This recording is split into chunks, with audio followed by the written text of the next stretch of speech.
बोले राजा रामचंद्र की जय।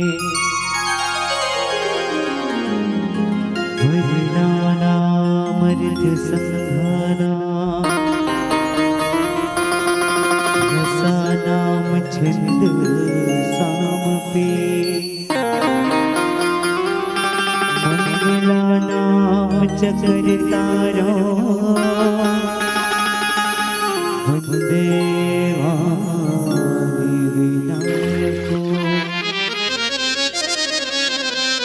यत्र यत्र रघुनाथ कीर्तनम् तत्र तत्र कृपमस्तु कांचनी बाष्पवारी परिपूर्ण लोचनम् मारुतिं नमत रामसान्दिकम्।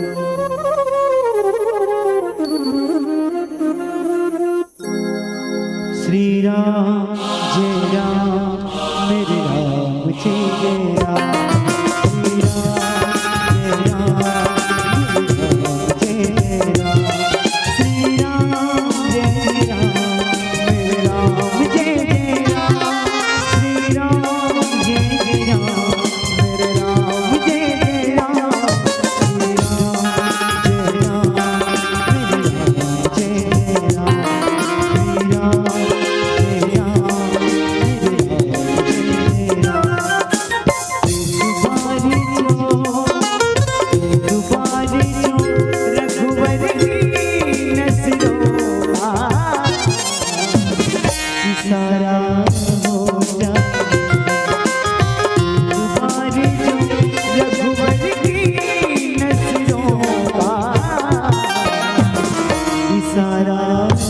राम जय राम मेरे राम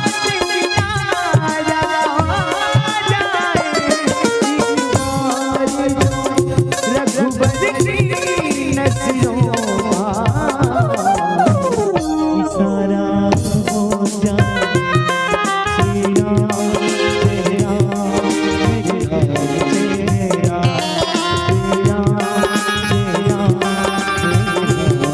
राम।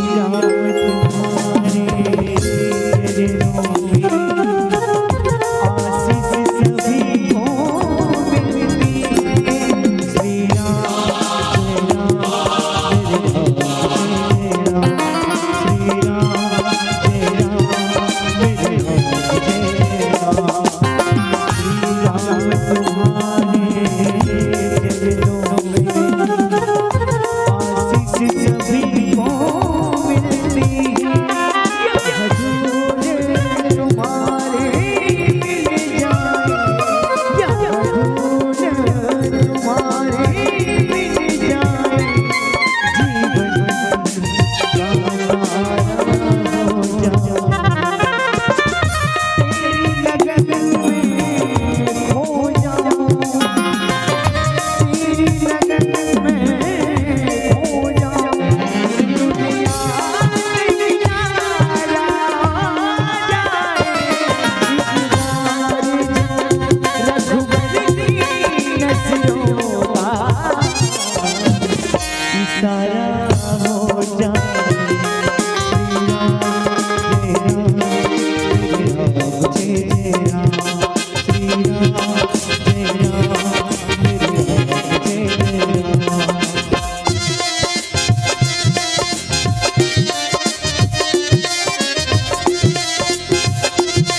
वंदन मेरे मातृधरक, वंदन देश की माटी को, वंदन मेरे पुण्य प्रदेश, वंदन पावन परिपाटी को, वंदन पूजनी गुरु चरण को, पिता मात सुखदात्री को, वंदन संत समाज चरण को, राम रसिक बड़भागी को, वंदन श्रोता वंदन वक्ता, वंदन मानस के अनुरागी को, वंदन मानस के अनुरागी को। अतुलित बलधामम हेम शैलाभ देहम, धनुजवन कृषाणुम ज्ञानिनाम ग्रगण्यम, सकल गुण निधानम वा नराणामधीशम, रघुपति प्रिय भक्तम वाति जातम नमामि। देवी सजनों मातम बहनों, समस्त राम अनुरागी धनुरागी आप सबके श्री चरणों में कोटि कोटि प्रणाम सादर निवेदित स्वीकार करिएगा। रघुवर मानस परिवार ग्राम चर्रा पोस्ट गुरुजिला धमतरी की ओर से सबको सत्संग नमन, अभिनंदन, अभिवादन, चरण बंदन। इन्हीं भाव के साथ कि आप सबके स्नेह और आशीर्वाद मिले, इन्हीं भाव के साथ सबको बहुत बहुत प्रणाम। उद्घोषक मंच पर उद्घोषिका के रूप में उपस्थित और साथ में उस मंच के जितने भी सहयोगी साथी, उन सबको भी बहुत बहुत अभिवादन। जो बहुत सुंदर आवाज, सुंदर अंदाज, सुंदर मीठी मीठी आवाज के साथ, सुंदर सुंदर शब्दों के संयोजन के साथ इस मंच को दशा और दिशा देने में प्रयासरत उद्घोषिका और उस मंच के सभी सहयोगी साथियों को बहुत बहुत अभिवादन। ज्ञान मंच पर विराजमान और कठिन काज को भी सहज स्वीकार करने वाला, कठिन काज इसलिए क्योंकि किसी का मूल्यांकन करना, किसी का निर्णय करना इतना आसान नहीं है, बल्कि स्वयं का निर्णय हो जाता है, स्वयं का मूल्यांकन हो जाता है। ऐसे कठिन काज को भी सहज रूप से स्वीकार करने वाले आदरणीय सभी गुरुजन जो निर्णायक की भूमिका में है, उन सबको भी बहुत बहुत अभिवादन प्रणाम। सुनसान जगह को भी अगर पावन बना दे, ये भागीरथ प्रयास हो सकता है। और ऐसे प्रयास के ये सुंदर से तीर्थ जैसे रूप दे दिए हैं, ऐसा लगता है कि प्रयागराज जैसे तीर्थ का दर्शन यहाँ पर हो रहा है। और ये तीर्थ बनाने के लिए परिश्रम करने वाले आयोजक समिति के सभी भिन्न भिन्न पदों पर पदस्थ पदाधिकारी, अध्यक्ष से लेकर और जितने भी सहयोगी साथी, उन सबको बहुत बहुत अभिवादन। आदरणीय विष्णु भैया जो बहुत दिन भर समय देने वाले, परिश्रम करने वाले, तकनीकी भाग को अपने परिश्रम देकर सुंदर बनाने के लिए हमेशा तैयार रहने वाले आदरणीय विष्णु भैया, उन सबको भी बहुत बहुत अभिवादन। चर्चा करीब आदेश हो है रामचरितमानस के दूसरे सोपान अयोध्या कांड। अयोध्या कांड रामचरितमानस के एक ही ऐसे कांड है, अयोध्या कांड। वैसे तो रामचरितमानस अपने आप में आचार संहिता, हमारे जीवन जीने के लिए मर्यादा का एक पवित्र ग्रंथ है, आचार संहिता है, मर्यादा के प्रतीक है, सारी चीज है यहाँ पर। फिर भी ये 7 सोपान में से एकमात्र ऐसा सोपान कांड जहाँ पर बाबा जी की लेखनी कलम भी इतनी अनुशासित हो गई है कि हर दोहे के नीचे की चौपाई 8 पंक्ति की, कुछ दोहे के नीचे की चौपाई को छोड़ दिया जाए, 4-27 ऐसे कुछ को छोड़ दिया जाए, तो हर दोहे के नीचे की चौपाई 8 पंक्ति का।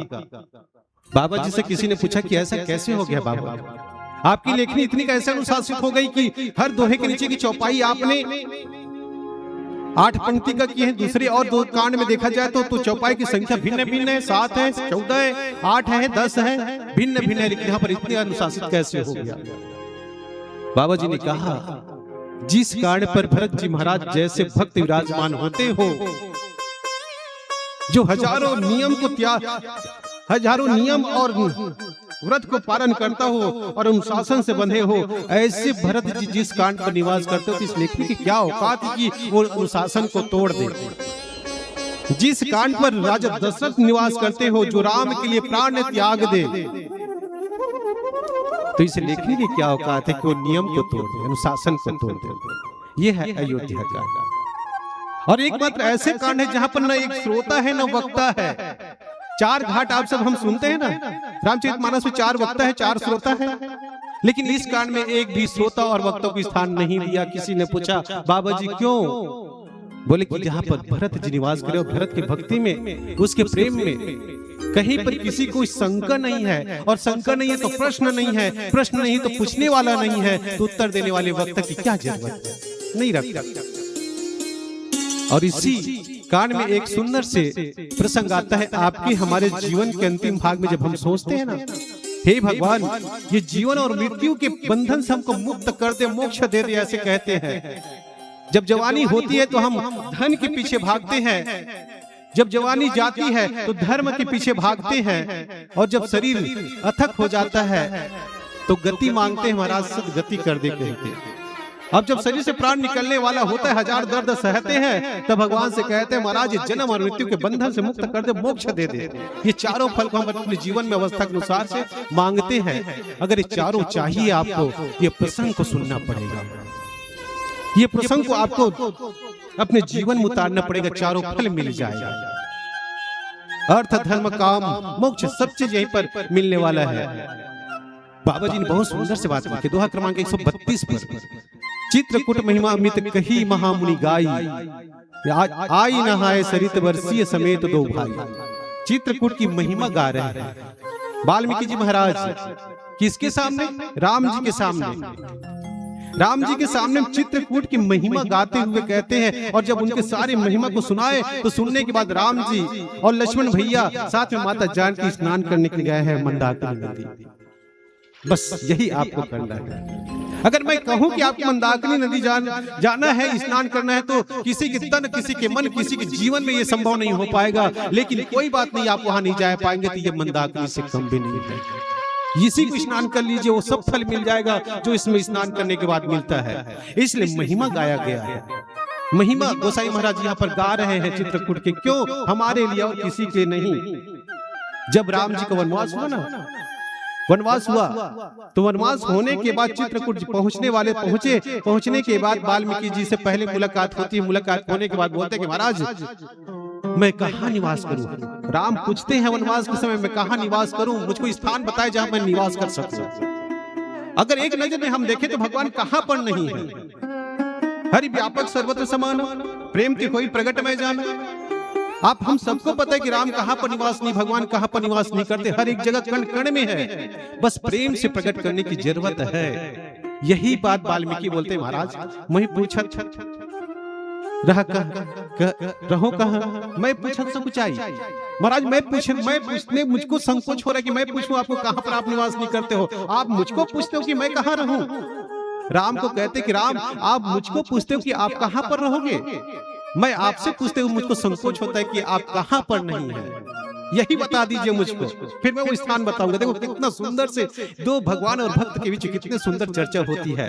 भगवान बोलते हैं कि मुझको रहने की स्थान बता दो, भक्त बोलते हैं महाराज आप कहां पर नहीं है ये मुझको बता दो ताकि मैं बता दूं। जब दोनों के बीच में मीठी मीठी इतनी सुंदर से मुलाकात हुई और दोनों के बीच में सवाल जवाब हुआ, तब वाल्मीकि जी बताते हैं कि कहां पर आप निवास करते हैं उसको बताए। 14 स्थान बताए हैं, 14 स्थान जहां पर भगवान निवास करते हो, 14 स्थान और कहीं नहीं है, ये शरीर में ही है जहां पर भगवान निवास करते हैं। सबसे पहले स्थान इस कान को दिए, बोले कि महाराज जिनके श्रवण समुद्र समाना, जिनके श्रवण जिसके कान समुद्र के जैसे है, जिसमें भक्ति रूपी धारा बहती हुई वहां पर सम्मिलित हो जाती है। नदी की धारा समुद्र में जिस प्रकार से सम्मिलित होती है ना, वैसे भक्ति की धारा जिसके कान में जाके प्रवाहित होकर सम्मिलित हो जाए, उस स्थान पर रहना, उस कान पर निवास करना। अर्थात जिन कान में, जो कान भगवान की भक्ति कथा सुनने के लिए तैयार होते हैं, उस कान पे आप निवास करिए। पहला स्थान बता दिया। और वहां पर निवास करते करते महाराज कान से आंख में पहुंच जाना। जिनके आंख भगवान की पूजा करने के, भगवान के दर्शन करने के लिए तैयार रहता है, उस नयन में आप निवास करना। और जिनके आंख में आप निवास करोगे तो महाराज उनके दिल में भी उतर जाना। और दिल में उतर गए तो महाराज उनके नाक में भी आप निवास कर लेना। जो आपकी गंध को महसूस करता है, भगवान की गंध को महसूस करता है। देखो बोले कि महाराज उनके सर पर भी आप निवास कर लेना। जो भगवान की भक्ति, भगवान के चरणों पर झुकता है, उनके चरण पर निवास करना। महाराज जो तीर्थ करने के लिए चलता है, उनके हाथ पर निवास करना। महाराज जो दान करने के लिए उठता हो, कर्म करने के लिए उठता हो। 14 स्थान बताइए, 14 स्थान कहीं और नहीं है, आपके हमारे शरीर ही है। बस अंतर यही कि हम क्या कर सकते हैं, कितने जगह भगवान की निवास करवा सकते हैं। उनके मुख में निवास करना महाराज, जो आपकी भक्ति को गाता है। 14 स्थान बताए और बताते बताते अंतिम में कहता है कि महाराज ये तो मैंने आपको बताया कि कहां पर आपको निवास करना चाहिए, और आप निवास करते हैं, हर जगह निवास करते हैं। लेकिन अब मैं कहता हूं, जो आपने पूछा कि मैं कहां पर निवास करूं, तो जाइए महाराज चित्रकूट में निवास करिए। चित्रकूट, अब देखिए चित्रकूट क्यों पावन है, उसकी महिमा क्यों गाई जाती है। चित्रकूट में निवास करने के लिए वाल्मीकि जी महाराज भगवान राम को बोलते कि प्रभु वहीं पर निवास करिए। चित्रकूट गिरि करहु निवासु, चित्रकूट पर्वत में आप जाके निवास करिए। क्यों?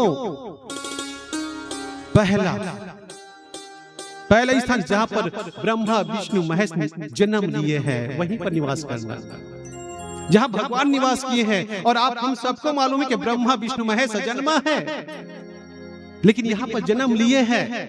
और कब जन्म लिया आप सबको मालूम है, इसलिए पावन हो चित्रकूट, वहीं पर आप निवास करना। महाराज क्यों पावन है? इसलिए क्योंकि पर ब्रह्मा विष्णु तीनों निवास, तीनों जन्म लिए हैं। कैसे जन्म लिए हैं आप सब लोग मालूम है। तीनों देवता की पत्नियां भगवान से कहा कि धरती पर कोई सती निवास है, हम सबसे हमसे ज्यादा सतीत्व धारण करने वाले कोई सती है, वो अनसुईया है।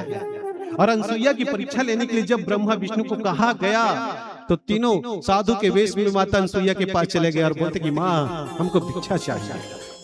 माता अनसुईया एक अपने हृदय में ममता लेते हुए तीनों को बिठाए और खाना परोसने के लिए तैयार हुई। जैसे ही खाना परोसे और परोसने के बाद बोले कि महाराज लीजिए भोजन करिए। वो तीनों साधु कहते हैं माता हम भोजन नहीं करेंगे। बोले क्यों?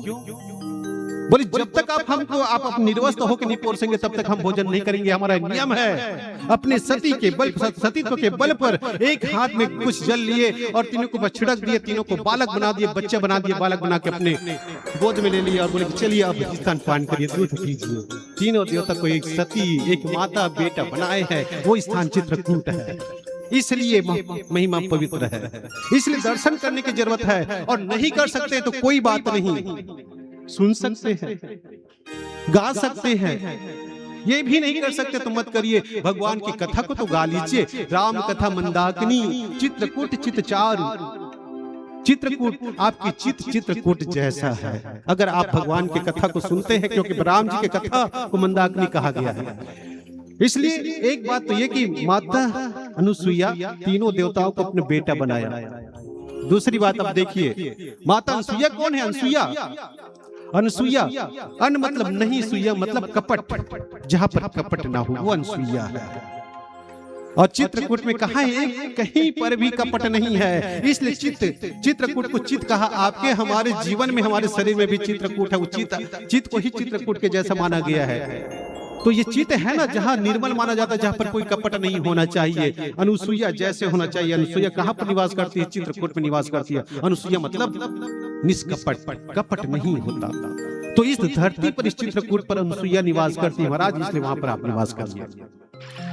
अब अनुसुईया नहीं बल्कि उनके पति अत्रि मुनि भी निवास करते हैं महाराज। और अत्रि मुनि कौन है? अत्रि मतलब नहीं, तीन मतलब त्रि मतलब तीन, तीनों गुणों से परे है। उनके जीवन में ऐसा कोई प्रभाव नहीं, गुणों का कोई कामना नहीं, कोई इच्छा नहीं है। वो ऋषि उनके पति है अनसुईया के, और वो निवास करते, उनके तप स्थल है। एक बात, इसलिए चित्रकूट पवित्र है, पावन है, इसलिए उसकी महिमा गाया जाता है। अब एक छोड़ का आप हम सब लोग का मालूम है, हम इतनी जानते कि गंगा स्नान करना चाहिए। और गंगा भागीरथ महाराज, राजा एक राजा हुई, तपस्वी हुई, भागीरथी हर गंगा नदी के, गंगा नदी धरती पर ले से कहे जाते, अर्थात पवित्र पावन नदी गंगा नदी। जे आपने हमारे जीवन में अनजाने जाने में हुए पाप ला नाश करती है, हम सब जानते हैं कि नहीं जाने। लेकिन एकल्य और पवित्र नदी है। कौन? एकल्य और पवित्र नदी। अब सोच लो, विचार करके देखो। एकल्य पवित्र नदी, जी बाबा जी बहुत सुंदर से बात लिखे। नदी पुनीत पुराण बखानी, अत्रि प्रिया निज तप बलानी। अत्रि की पत्नी अनसुईया अपने बल पर, अपने तपस्या के बल पर उसको गंगा से अलग करके और बहा दिए। चित्रकूट में एक नदी बहती है, वो नदी है मंदाकिनी नदी है। गंगा का ही भाग है। अब भाग किसे देखो, इसलिए पवित्र है। यहाँ पर देखो, बहुत सुंदर से बात बता तुम्हें। गंगा नदी को आप हम सबके जीवन में यही माने जाते हैं कि वहाँ स्नान करना चाहिए, पाप के नाश हो जाते। ठीक, हम जाए पड़ी। अत्रि मुनि भी हमेशा स्नान करे बर जाए, लेकिन स्नान करे बर दूर, बहुत दूर रेंगत रेंगत जाए पड़े। अनुसुईया लगिस के मोर पति देवली स्नान करे बहुत दूर जाए पड़ते, बहुत दूर जाए पड़ते। अपन तपस्या के बल पर गंगा नदी के कुछ भाग उन नदी एक जगह प्रवाहित कर पर मजबूर कर दिए। चित्रकूट में नदी बहते, ओला कहे जाते, मंदाकिनी कहे जाते। और गंगा नदी से ज्यादा पवित्र माने जाते मंदाकिनी। कैसे? सूर सरिधार नाव मंदाकिनी जो सब पातक पोतक डाकी।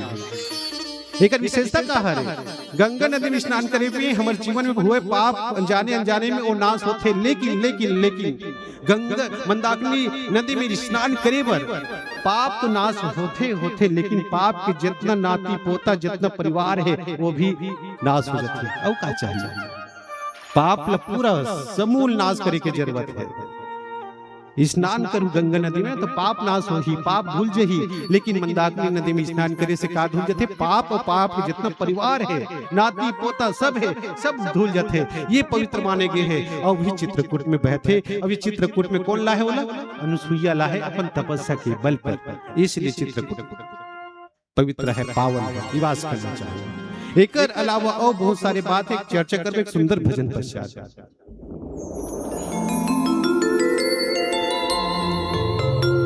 सियावरी रामचंद्र संग गए हरियो,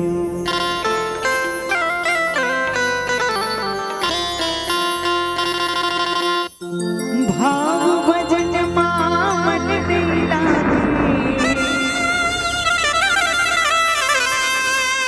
कहोगे तो लमनवा,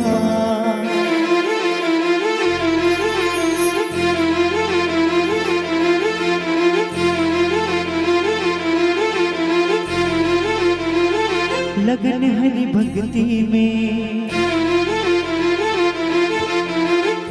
लगन हरि भक्ति में।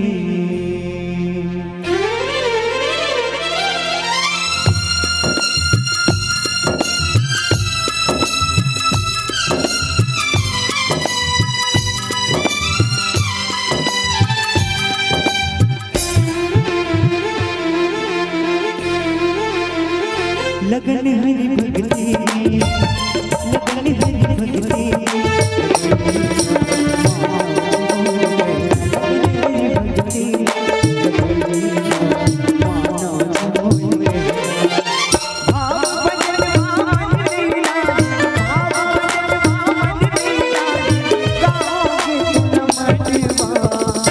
लगन हरि भक्ति में, लगन हरि भक्ति लगन हरि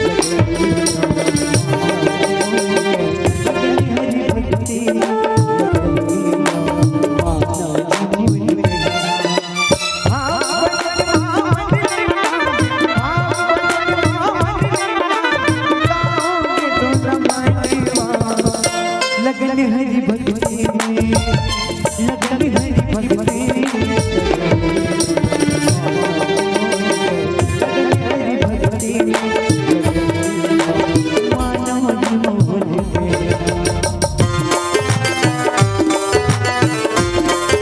लगन हरि भक्ति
लगन हरि भक्ति में, लगन हरि भक्ति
मनवा लगन हरि भक्ति में, लगन हरि भक्ति में,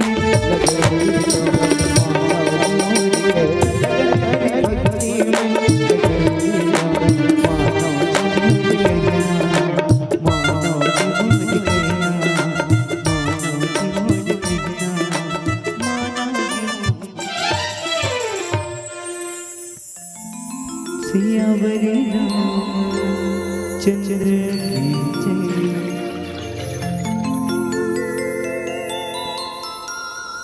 देवी सजनों मातम इसी चित्रकूट में ऋषि मुनि के भी तप स्थल है, वहां पर तपस्या करते हैं और निवास करते हैं ऋषि मुनि, इसलिए भी पवित्र है, पावन है। और इसके अलावा और देखिए इसी चित्रकूट में भगवान राम माता जानकी की तप स्थली कहा जाता है, जहां पर वनवास के 14 वर्ष में से 11 साल 11 महीना 11 दिन निवास किए, ये कहा जाता है संतों के द्वारा, चिंतन करने वालों के द्वारा। 11 साल 11 महीने 11 दिन इसी चित्रकूट पर भगवान निवास किए, माता जानकी निवास किए और तपस्या की, तप स्थल है। इसलिए आपके हमारे जीवन में, भौतिक जीवन में हमारे लिए तो महिमा है, वहां पर पवित्र स्थान है, पवित्र पावन स्थल है वो, जहां पर हमको दर्शन करने के लिए जाना चाहिए। एक बात और आगे देखा तो यही जगह कामदगिरी भी निवास है। कामदगिरी की विशेषता बताया जाते कि जे अपन मनोकामना लेके जाते और परिक्रमा करते कामदगिरी पर्वत के, तो मनोकामना पूर्ण होते करता था। मनोकामना पूर्ण करने वाले वहां पर गिरी भी है, पर्वत भी है, पहाड़ भी है, कामदगिरी भी है। ये तो चित्रकूट हो गए, कामदगिरी हो गए, मंदाकिनी नदी बताओ। और मंदाकिनी नदी की विशेषता देखो आप कैसे आऊ है विशेषता। जब लक्ष्मण राम की लक्ष्मण देखो स्नान करे के बाद बोले कि देखो कहीं पर निवास करने की कहीं पर स्थान तो देखो, तो उन्होंने अपने नजर घुमा के देखे तो मंदाकिनी नदी के किनारे को उन्होंने देखा और एक नाला जैसे कुछ संरचना को देखा, तो ऐसा लगे कि धनुष के जैसे बना हुआ संरचना है, धनुष जैसा बना हुआ है मंदाकिनी नदी। इसलिए कहा कि यहाँ पर ना नदी की जो धनुष की प्रत्यंचा है, डोरी है, ये धारक क्या है, डोरी है। और इसी प्रकार से सम दम दान बाण, ये उनके बाण माना जाता है। और हमारे जीवन में जो अंदर में जो मनोविकार होता है वही शत्रु है जिसका नाश करता है। जिस प्रकार से धनुष बाण में, धनुष में एक तीर लगाकर डोरी को खींचा जाता है और छोड़ दिया जाता है, किसको मारने के लिए, हिंसक प्राणी, हिंसक जीव जंतु को। उसी प्रकार से हमारे जीवन में, हमारे मन में जो हिंसक है या विकार है, उसको मारने के लिए मंदाकिनी नदी जैसा है। हमारे जो कर्म है वो उनके तीर जैसा धनुष बन जाता है, बाण बन जाता है। तो मंदाकिनी नदी की ये विशेषता। अब देखो हो सकते आप सब नहीं जा पाओ, स्नान कर नहीं पाओ, तो कोई बात नहीं, बाबा जी कहूँ सरल करी से आप हम सबके लिए काकरो कर एक समस्या हो सकते, अर्थ की समस्या हो सकते, धन की समस्या हो सकते, काकरो मन की समस्या और काकरो तन की समस्या हो सकते, लेकिन मंदाकिनी नदी नहीं जा पाई तो बोली कि चिंता मत करो, राम कथा मंदाकिनी, ये राम कथा तुम्हारे लिए मंदाकिनी होगी की ये ला स्नान तो कर सकते हो, ये नहीं स्नान किया जा सकते, रसरोन पान किया जा सकते। अब एक बात हो कैसे तू हर चित्रकूट बनाने लगी भाई। पहली बताओ चित्रकूट की विशेषता क्या है, जहाँ कपट नहीं है, तो इस चित्त में भी अगर कपट हट जाए, कपट निकल जाए, तो मान के चलो ये भी चित्रकूट बन जाए, चित्रकूट के दर्शन आपके हृदय में हो जाए। और भगवान ने 2 स्थान में तो निवास करी से, एक तो चित्त के स्थान चित्रकूट में और मन के स्थान पंचवटी में निवास करी। ये अलग बात है कि भगवान को तो चित्त ही पसंद है जो निर्मल है वो, लेकिन उन्होंने वहां पर ज्यादा उनको प्रिय लगा मन के स्थान, इसलिए कि वहां पर भगवान को चरित्र करने को मिला, इसलिए वो स्थान में बोला अच्छा लगी से निवास। तो भगवान चित्त के स्थान में ही निवास करते, चित्त में ही निवास करते, मन में नहीं निवास कर सके। आप भी देख लो, मन में भगवान बसा के देखो, मन में आसानी से भगवान नहीं बैठे। अभी भगवान की भक्ति करते भगवान सोचा था एक पल के लिए और दूसरे पल में मन कहीं चल देते, चंचल होते, लेकिन भगवान निवास कहाँ करी, चित्त में करी, जो स्थिर होते, जो पवित्र होते, जिनमें कोई कपट नहीं हो। तो बोले कि राम जी के कथा मंदाकिनी हरे, वो आपके चित्रकूट हरे। अगर इला भगवान के कथा से पवित्र कर लूँ तो यहीं पर चित्रकूट के दर्शन हो जाही और मनोकामना पूर्ण हो जाही। भगवान जिस प्रकार चित्रकूट में 11 साल 11 महीना 11 दिन निवास करे से आपके हृदय में जीवन भर भगवान निवास कर सकते, ये चित्रकूट हरे। तो ये फल हमको हम मतलब ये कर मिल सकते। इतना ही नहीं, चित्रकूट के दर्शन के बहुत सारे और फल बताए गए हैं। मंदाकिनी तो आप सब पता चल गए, चित्रकूट के अपन महत्व है, कामदगिरी है वे जहाँ ऋषि मुनि निवास करते। आई नहाए सरित बरसिया समेत दो भाई। जैसे महिमल जानीस तो भगवान राम लक्ष्मण और माता जानकी अब नहाए बर स्नान कर चल दिए। भगवान लगी स्नान करे के का जरूरत है? बस यही संदेश कि हमला भी ये नियम ला पालन करे के जरूरत है। हमारे जीवन में बहुत सारी गलती हो जाते, वो ला सुधारे करे बर। जब तक हमारे जीवन में कान के माध्यम से भगवान की भक्ति नहीं यही, तब तक हम मन ला निर्मल नहीं कर सकन, चित्त ला निर्मल नहीं कर सकन, और निर्मल नहीं करन तो शायद कुछ नहीं हो सके। कावर मन पल पल में हमारे जीवन में गलती होते जाते हैं, पल पल में गलती होती है। एक ठो बात बता तो गलती कैसे होते थे? देखो, हमारे मन कर इच्छा पहली आ जाते, ओकर बाद इच्छा लालच में बदल जाते, लालच में बदले के बाद क्रोध भी आ जाते और मोह हो जाते। एक तो छोटे से बात बता तो कर समझ में आ जाएगी। एक आदमी, मतलब मैं ये बताना चाहता कि हमारे हृदय निष्कपट बनाल पड़ी, कपट ला हटाल पड़ी, तो कैसे बन सकते? भगवान की भक्ति से हो सकते, लेकिन पल पल में कपट हमारे हृदय में कैसे आते ला देखो। एक तो मोले तो बात सुनता था, एक बार की बात, एक आदमी ला मिठाई खाए के शौक कोई का खाए के मिठाई खाए के, और जैसे मिठाई खाए के शौक कोई तो होटल में चलिस, मिठाई की दुकान में गिस, मिठाई की दुकान में गिस ना, तो मिठाई वाला लड्डू देखिस, लड्डू देखे के बाद बोलते भैया ये लड्डू कीमत का है? ओकर इच्छा होते लड्डू खाए के, लड्डू खाए की इच्छा हुई, सो लड्डू खाए बर गिस, लड्डू खाए बर पूछी से कर कीमत कितने की के, तो होटल वाला बोलते भैया कर कीमत 100 रुपए किलो, 100 रुपए में 1 किलो। वो आदमी बोले महाराज एक काम करिए ना, 2 किलो तौल दीजिए 200 से। जैसे लड्डू तौलने वाला रही से ओकर मन में थोड़ा सा परिवर्तन आ गया, परिवर्तन होकर बर्फी के ऊपर नजर पड़ गई ना। बर्फी देखी तो बोलता भैया रुक रुक रुक रुक रुक, ये लड्डू रान तक बर्फी कीमत का है तेरे बता। मैं बताना क्या चाहता, हमारे जीवन में कपट कैसे आते हैं, छल कैसे आते हैं। देखो, इच्छा हो इस लड्डू खाए के, जैसे तौलने वाला रहता इसने मुकर नजर पड़ी बर्फी के ऊपर, बर्फी बोलते भैया बर्फी कीमत का है? जैसे बर्फी कीमत बताइए कि 100 रुपए किलो, तो बोलते रहन तक वही लगते तौल दे 2 किलो। जैसे बर्फी तौलने वाला रहता इसने मुकर नजर पेड़ा के ऊपर पड़ गई, पेड़ा। होटल वाले बोलते भैया ये ला रहन तक पेड़ा कीमत बता तो का है ओकर कीमत के। जैसे ओकर कीमत ला बताइस, और जैसे पता ही 100 रुपए किलो के, जैसे वाला तौलने वाला तैसने ओकर नजर पड़ गई, एकदम गरम गरम जलेबी निकला दी तेकर ऊपर। होटल वाला बोलते भैया एक रुक रुक थोड़ा सा, ये पेड़ल तौले के पहले जलेबी निकला थे कर गरम गरम, बहुत खुशबू आती कर, कीमत का है? बोलती 100 रुपए किलो। एक काम कर ला रहा तक तौल दे। अब दिमाग खराब हुई कि नहीं हुई? होटल वाला की दिमाग खराब हो गया, तो लेने वाला रहते हैं परेशान करने वाला है, या तो लेना है तो चुपचाप ले, या तो पर रास्ता ना। दोनों के बीच झगड़ा होना शुरू हो गया। आदमी बोलते भैया चिंता मत कर, एक नाराज मत हो, एक भील बता दे जलेबी कीमत। बोले इसकी ओकरो कीमत 100 रुपया है, किलो है। तो एक काम कर भील तौल, जैसे तौली सब झिल्ली में भर के दीस पकड़ी, सब बिना पैसा पटाए रेंगना शुरू कर दी, सब अपन घर की ओर जाना शुरू करी से। जैसे घर की ओर जाती तो होटल वाले बोलते भैया पैसा, बोलते का पैसा? ये जलेबी के 100 रुपए 2 किलो ले 200 रुपया क्या? तो बोलते मैं जलेबी कहा, मैं तो जलेबी ला पेड़ा के जगह मांगे। होटल वाले बोलते सही बात है, यही तो जलेबी सीधा नहीं ले बल्कि पेड़ा के जगह मांगे। सही बात, तो पेड़ा पैसा पटा, पेड़ा में कहा ले हो? तो बर्फी के जगह मांगे हो, तो बर्फी पैसा पटा, तो बर्फी कहा ले? मैं तो लड्डू की जगह मांगे हो। ठीक है, तो लड्डू के पैसा पटा, तो लड्डू में कहा ले? मैं तो जलेबी ले हो। लालच हुई खाए के, एक इच्छा हुई खाए के, लालच बढ़ी, जो लालच बढ़ी तो दोनों के बीच कपट आ गए। देख ओकर बीच लेने वाला हमारे जीवन में इसने कपट आते हैं। एकरे पाए पुलिस की इस चित्त में, इस चित्रकूट में कपट न रहे, कपट न रहे, इसलिए आपको भगवान की कथा सुनने की जरूरत है, भगवान की कथा गाने की जरूरत है। इसलिए बोले कि सबसे सरल आप हम सबके लिए बाबाजी बहुत सरल कर दिया कि आप उस मंदाकिनी में नहीं जा सकते, लेकिन इस मंदाकिनी में स्नान कर सकते। राम कथा मंदाकिनी चित्रकूट चित्त चारु, आपके चित्त जो है ना हृदय है वो चित्रकूट से कम नहीं है, आपको वहां जाने की जरूरत नहीं है, यहीं पर स्नान करने की जरूरत है। आइए एक सुंदर भजन करने का प्रयास करते हैं।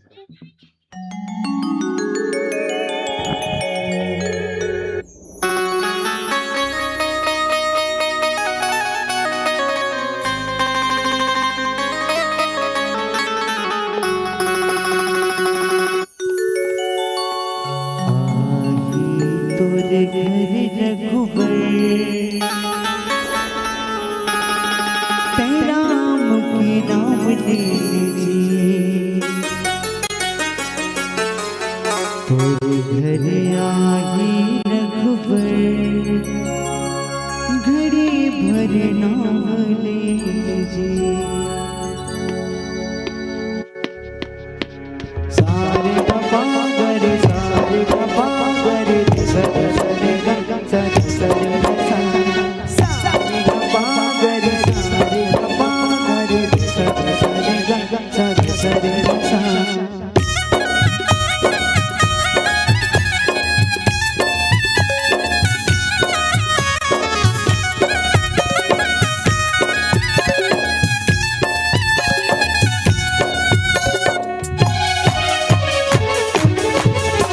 सदा भक्ति जगा के कांचन लाला लागे चारों धाम घूमे जी मन मटिया जलाई आई देखने बुला के सिया राम गाने जी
देवी सजनों मातों, इस कलयुग में आपकी हमारे लिए क्या यहाँ पर।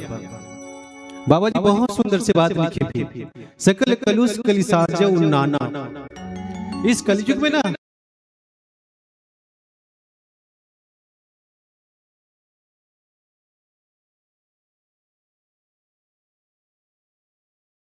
शिकारी चाहिए, तो शिकारी कौन है फिर? ये चित्रकूट शिकारी है। और शरीर में चित्रकूट कौन है? आपके चित्त है। बाबा जी बोले कि यहाँ पर जब नंदी को लक्ष्मण देखने के बाद देखा कि उस चित्रकूट में मंदाकिनी नंदी को देखा कि धनुष जैसा है, और नदी के जो धार है वो डोरी के जैसे, एक धनुष में जो डोरी होती ना उस डोरी के जैसे नदी की धार है, और उस धार में आपके जो कर्म है वो ये उनके बाण है। हमारे जीवन के कर्म क्या है? एक तो सबसे पहले चाहिए कि हमारे जीवन में हमको शांति चाहिए। बोले कि सम, दम, दाना, ये तीन चीज है जो बाण बना दिए, तीर बना दिए। किसको मारने के लिए? हिंसक जानवर को, विकार को मारने के लिए। इस शरीर में जो विकार है, इस कलयुग में जो विकार है ना, उसको मारने के लिए भगवान जन्म लेने वाले नहीं है। भगवान जन्म नहीं लेंगे। अब वाकई में भगवान कलयुग में का जन्म नहीं ले? एक बात मैं बता दो, देखो बात आगे तो बात बता दो, कलयुग की बात आगे तब। जब सतयुग ग्रीष्म, तो भगवान और दानव मन के अलग अलग रोल लोक से, देवलोक और दानव लोक, एक नाम से भगवान ने जन्म ले पड़ी। जब त्रेता युग आई, तो त्रेता युग में दोनों लोग एक हो गए। भगवान राम भी जन्म ली और रावण भी वही धरती पर जन्म ली से, दोनों एक नाम से भगवान दानव मारे पर जन्म ले पड़ी। और द्वापर युग हुई तो एक परिवार में दोनों के जन्म हुई, कौरव और पांडव के रूप में। एक नाम से भगवान जन्म ली, लेकिन हथियार महाभारत में नहीं उठे, युद्ध में नहीं उठे। लेकिन कलयुग में इसी शरीर के अंदर में देवता भी है और दानव भी है, इसलिए भगवान कहां पर जन्म लेंगे? कहां पर जन्म लेंगे? इसलिए बोले कि आपके जो चित्त है वो चित्रकूट है। और चित्रकूट कौन है? शिकारी है, इसके मन को, विकार को मारने के लिए। तो किससे मारेंगे? तीन बाण है, तीन बाण। एक है सम, सम अर्थात शांति। शांति अगर आपके जीवन में, किसी के जीवन में शांति है, उसी का दम बढ़ सकता है। दम मतलब श्वास, जीवन बढ़ सकता है। और जिसका जीवन बढ़ेगा वही तो दान करेगा ना। ये तीन चीज है जो आपके जो बाण है, तीर है, जिससे हम इस विकार को मार सकते हैं। और चित्रकूट जो है वो शिकारी बनकर मारेगा। अब बात आगे दान की। वाकई में दान जो है ना, आपके ऐसे कर्म है जो अंदर के विकार को मारते हैं। मुझको एक छोटी सी बात याद आती है, एक छोटी सी कहानी। एक बार की बात, एक राजा हुए, राजा, और राजा के मन में एक विचित्र इच्छा हुई, विचित्र इच्छा। राजा बोले अपने सभी मंत्रियों से, सचिवों से बोले कि एक काम करो, मेरी एक इच्छा है कि लोग मरते हैं, मरने के बाद उनकी अंतिम यात्रा निकाली जाती है, सब यात्रा निकलती है, शमशान घाट में ले जाकर उनको अंतिम संस्कार कर दिया जाता है। जो मर गए हैं उनके साथ ये सब किया जाता है, लेकिन उनको तो पता नहीं उनके साथ क्या किया जा रहा है। मैं चाहता हूं कि कोई जिंदा आदमी के साथ ऐसा किया जाए, उनकी सब यात्रा निकाला जाए और उसको दफन किया जाए, और उसके बाद 24 घंटे के बाद उसको निकाल कर मेरे पास लाया जाए। मैं जानना चाहता हूँ कि उनको कैसे लगा। मरने का नाटक भी सही कोई नहीं करना चाहता, लेकिन एक आदमी लालच में, राजा ने यह भी घोषणा की जो ये काम करेगा उनको बहुत सारी धन संपत्ति दी जाएगी, बहुत सारे पुरस्कार दिया जाएगा। जब ये इनाम की राशि न सुनी तो एक लालची कंजूस आदमी राजा के पास है। सो राजा कहते महाराज ये काम करे और मैं तैयार हूँ, लेकिन इनाम में बहुत सारी संपत्ति चाहिए, इनाम में बहुत सारे धन चाहिए, तब मैं मरे के नाटक करूँ कहीं। राजा बोले बिल्कुल आ जाते हैं। सुबह आवे तक तो पूरा सारी व्यवस्था की जाए और तो पूरा इनाम दी जाएगी।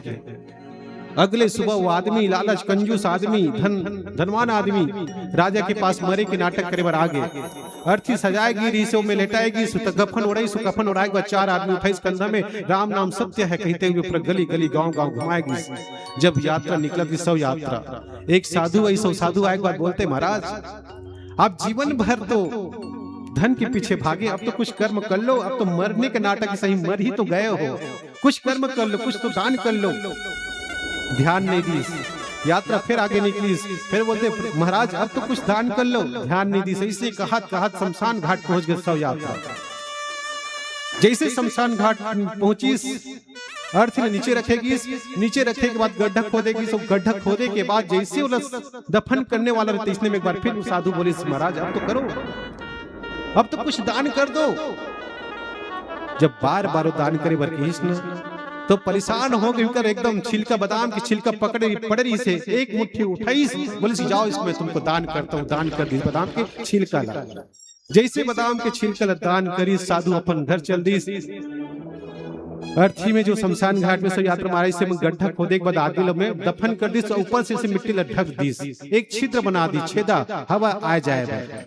सब कोई घर चल दी। सांझ हुई, शाम होने के बाद एक एकदम जहरीला नाग आई घूमते हुए, वही बिल कर पहुंची तो अलग खुशी हो गई कि मोर भोजन यहाँ हुई, आहार है मोर खाए की कुछ चीज हुई। चूहा की बिल समझ के अंदर प्रवेश करी।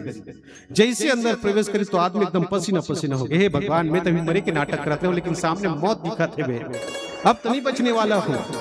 जैसे सर्प उसको काटने वाला था, बादाम के छिलका बीच में आ गया। एक तरफ आदमी अंदर में दबा हुआ, अंदर में, और एक तरफ सर्प, दोनों के बीच में रात भर लड़ाई चलती रही। अंततः सर्प थक कर चला गया। आदमी ने बाहर निकालेगी, इस राजा के पास लेगी, एक बात बोलते, चलो बताओ कि तुमको कैसे लगा मरने के नाटक की, मुझको बताओ। आदमी बोले, महाराज अभी नहीं बताऊंगा, पहले घर जाऊंगा, घर से आने के बाद बताऊंगा। बोले क्यों? क्योंकि मैंने जिंदगी भर धन के पीछे भागा, जिंदगी भर कभी दान नहीं किया था, मैंने आज ही तो दान किया था, बादाम के छिलका ही तो किया। मैंने अपने सामने मृत्यु को देखी है, और मृत्यु को मेरे दान ने, मेरे कर्म ने बचाया है। काश में जिंदगी भर और कर्म क्या होता तो भगवान मेरे पास आ गया होते, भगवान मुझको मिल गया होते। मैंने दान के प्रभाव जाना महाराज। इसीलिए बोला कि नदी पनच सर सम दम आना, नदी की धारा प्रत्यंचा है, डोरी है उस धनुष के, तो सम है, शांति है, दम है, श्वास है, या दान है, उनके तीर है। और ये चित्रकूट एक शिकारी है, और मन के जो विकार है, हिंसक पशु जानवर है, उसको मारता है, उनके निशाना चूकता नहीं है। ये महिमा है चित्रकूट का। चित्रकूट महिमा अमित कही, महामुनि गाई, आई नहाए सरित बर, सिय समेत दोई भाई। तो चित्रकूट के बहुत सारा महिमा है। जीवन में कभी भाग बने तो दर्शन करना चाहिए, नहीं भाग बनी तो राम कथा मंदाकिनी, चित्रकूट चित्त चारु, ये चित्रकूट है, उनका दर्शन करना चाहिए, भगवान की कथा श्रवण पान करना चाहिए। आई पीले पत्ती के संकेत आप सबसे विदा होकर जाना है, तो एक सुंदर भजन पर आप सब लेके चलते।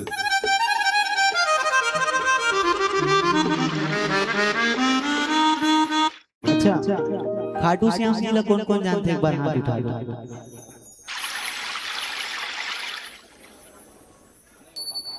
तो भजन हो जाए।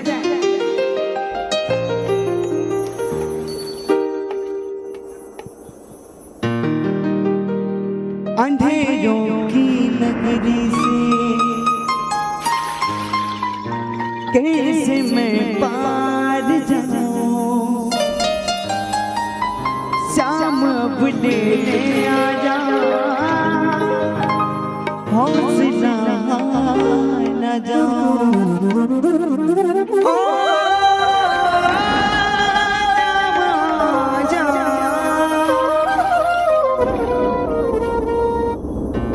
तीन बाण की धारे, तीनों बाण चलाओ ना, मुश्किल में दास तेरा बदल दिया। तीन बाण की धारे, तीनों बाण चलाओ ना, मुश्किल में दास तेरा बदल दिया। आरे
सब जन लगाना है, ठीक है?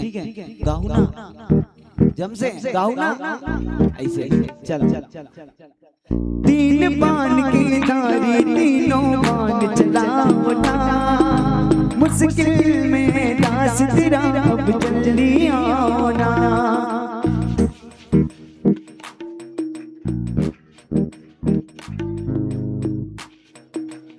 अच्छा जे मन गाही ओकरे मन के किस्मत बनी हो, जे मन नहीं गाय ओकरे मन के किस्मत नहीं बना सावरिया से, ठीक है? अब सब जन लगाना है, चलो। तीन बान के नारे तीनों बान चलाओ ना, मुश्किल में दास तेरा अब जल्दी आओ ना।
हेलो बोले श्यामपति रामचंद्र की जय। जय श्री राम, जय जय श्री राम।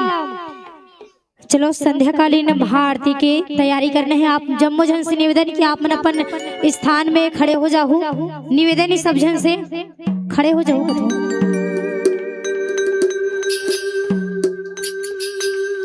चलिए ब्रह्मा जी की आरती में जुड़ते भाव के साथ, भक्ति के साथ सब पास आ जाएं। थोड़ा सा और एक को 2 कदम चलकर सामने आ जाए, अपने स्थान को छोड़कर आगे बढ़ जाए।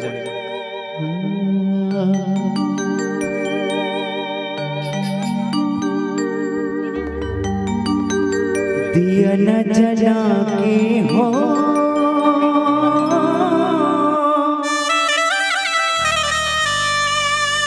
आरती उतारो राजा राम की।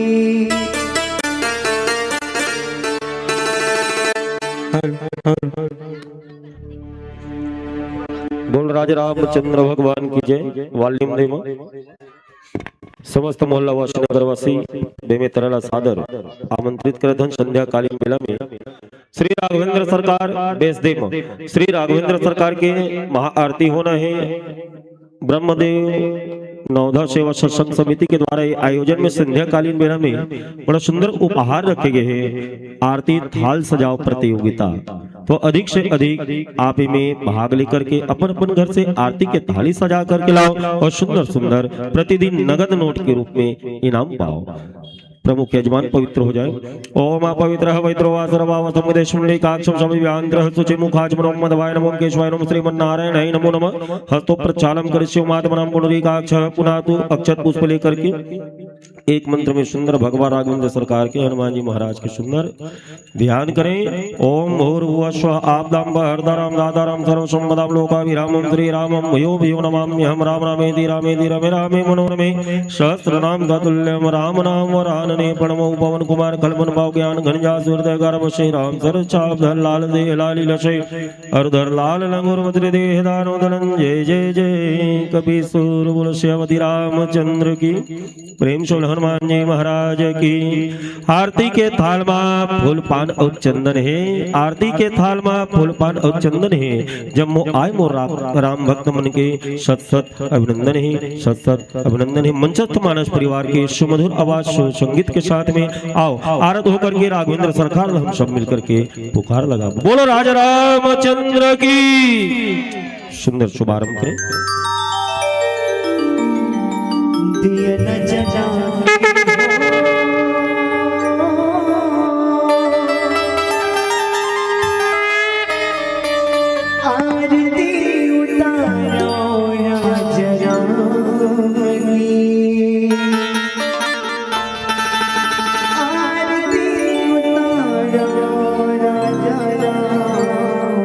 की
राजा राम के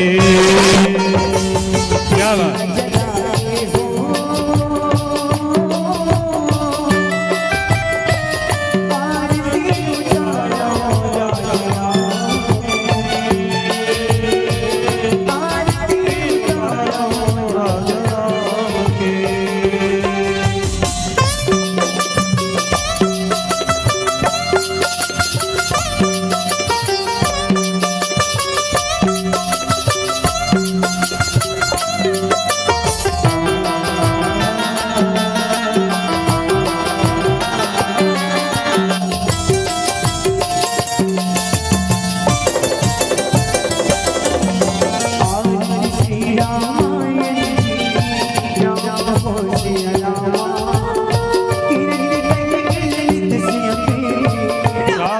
सिया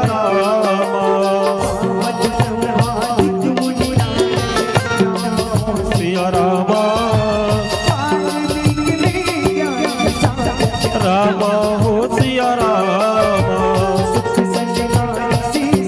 रामा हो सिया रामा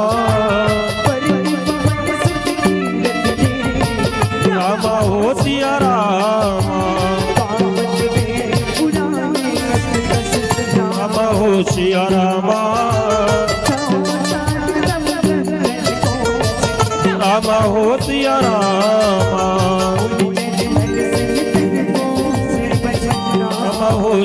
रामा रामा हो सिया रामा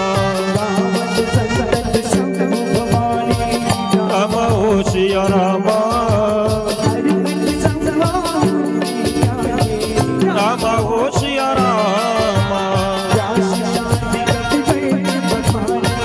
रामा हो सिया रामा रामा हो सिया रामा रामा हो सिया रामा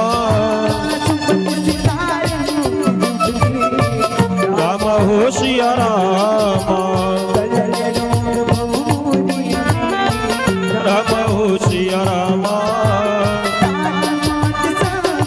तुलसी के रामा हो सिया रामा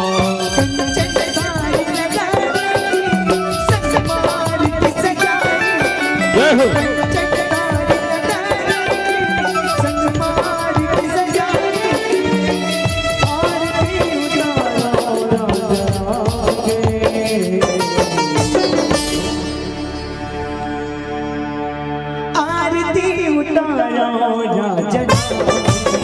जय हो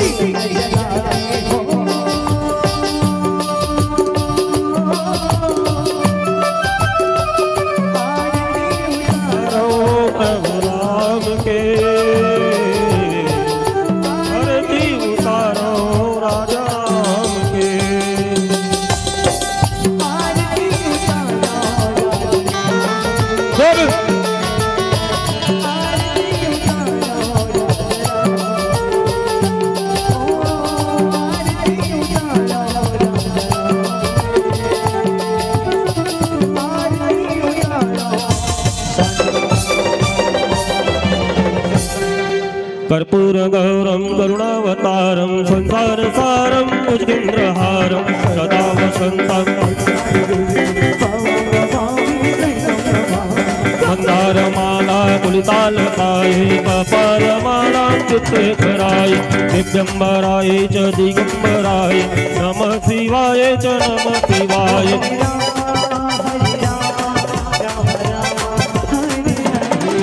हरे कृष्णा कृष्ण कृष्ण हरे हरे त्वमेव माता च पिता त्वमेव त्वमेव बन्धुश्च सखा त्वमेव त्वमेव विद्या द्रविणं त्वमेव त्वमेव परमं मम देवदेव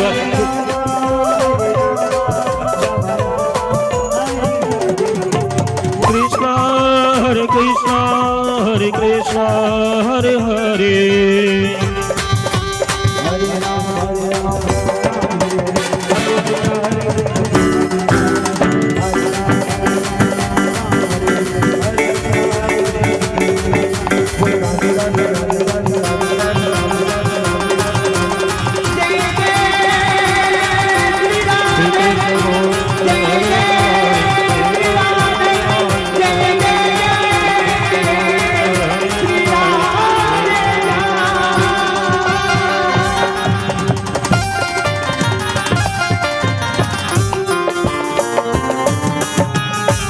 न डर न भय, दोनों हाथ उठा के बोलो राजा रामचंद्र की जय।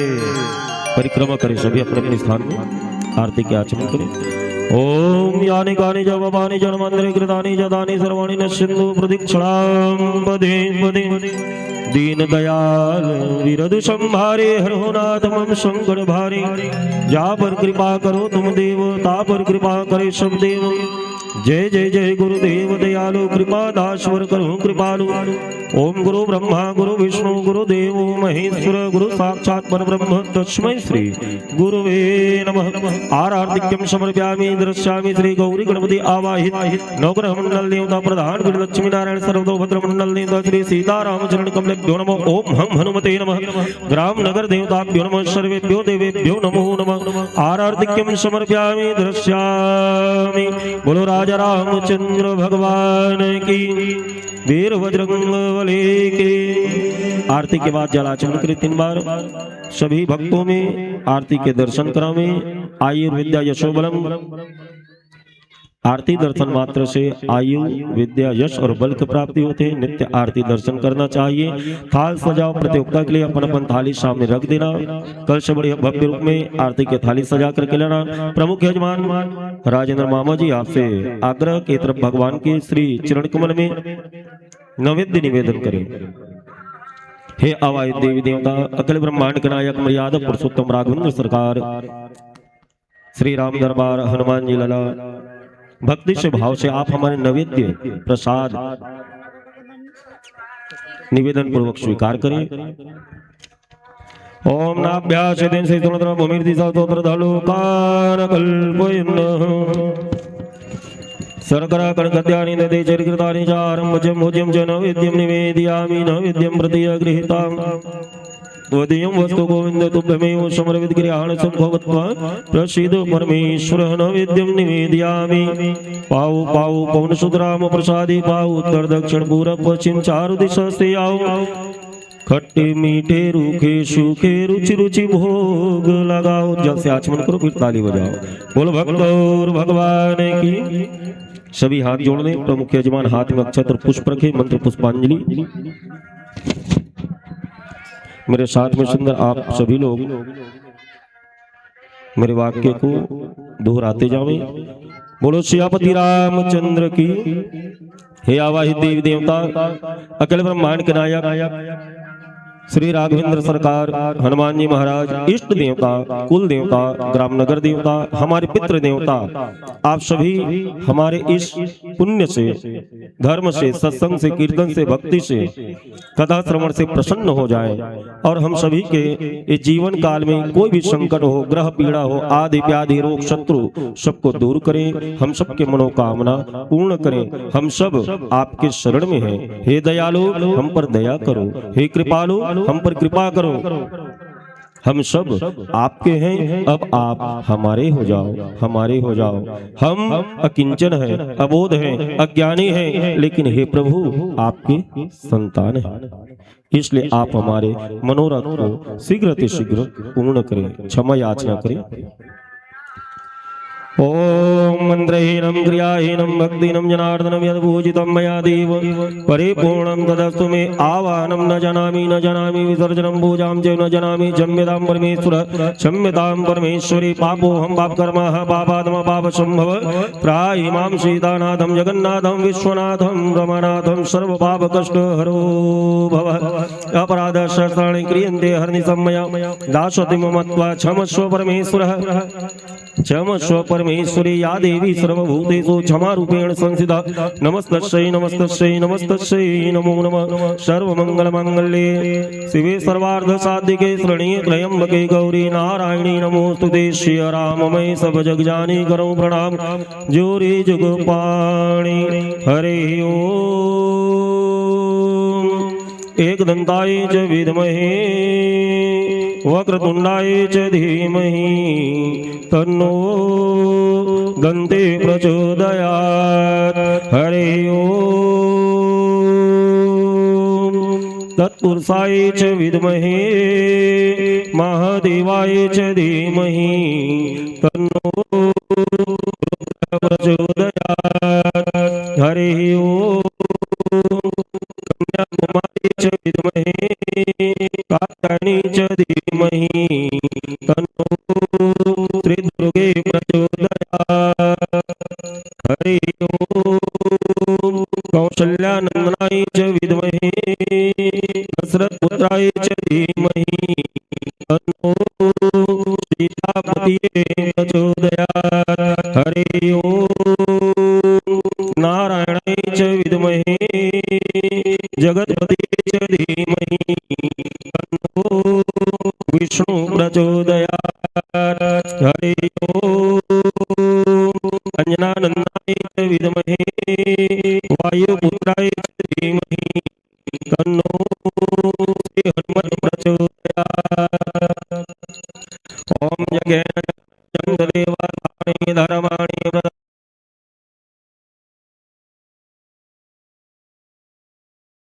देवः नानाशुन्धे पुष्पाणि यथा कालोद्भवानि च पुष्पाञ्जलिर्मया दत्तो। गृहाण परमेश्वर गृहाण परमेश्वरी। अत मंत्र पुष्पांजलि क्षमा प्रार्थना गुरु प्रार्थना पूर्वकम अक्षतम पुष्पम श्री सीताराम चरण कमलेभ्यो समर्पयामि। सुंदर मन लगा करके जयकारा करें। बोल वीर बजरंग बली की। जोर से बोले हनुमान जी महाराज के। बोल बागेश्वर धाम सरकार के। सियापति रामचंद्र के। उमापति महादेव की। आवाहित देवी देवताओं की। प्रेम से लक्ष्मी नारायण भगवान की। यज्ञ नारायण भगवान की। श्री सूर्य नारायण भगवान की। राधा माधव भगवान की। ग्राम नगर देवी देवताओं की। भद्रकाली मैया की। श्री शीतला महारानी की। शारदा भवानी की। दुर्गा महारानी की। अपने माता पिता गुरु गोविंद भगवान की। अपने अपने गुरुदेव भगवान की। श्री रामचरितमानस गंगा की। संत गोस्वामी तुलसीदास जी महाराज की। धर्म की अधर्म का प्राणियों में विश्व का गौ हत्या गौ माता की सेवा हो। गौ माता की, गौ माता की। धर्म सम्राट स्वामी करपात्री जी महाराज की, धर्म सम्राट स्वामी करपात्री जी महाराज की, जगत गुरुदेव भगवान की, बोलो आज के आनंद की, बोलो हमारे यजमान की, संत समाज की, श्रोता समाज की, नगर वासियों की, कार्यक्रम में आने वालों की, जय बुलाने वालों की, जय बोलने वालों की। काल हर, कष्ट हर, दुख हर, दारिद्र हर, आधि हर, व्याधि हर, रोग हर, संकट हर, शत्रु हर। नमः पार्वती पतिये हर हर महादेव। ओम शांति। आगे के कार्यभार। Hello hello check. बोले श्यामपति रामचंद्र की। श्री राम।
बोले श्यामपति रामचंद्र की।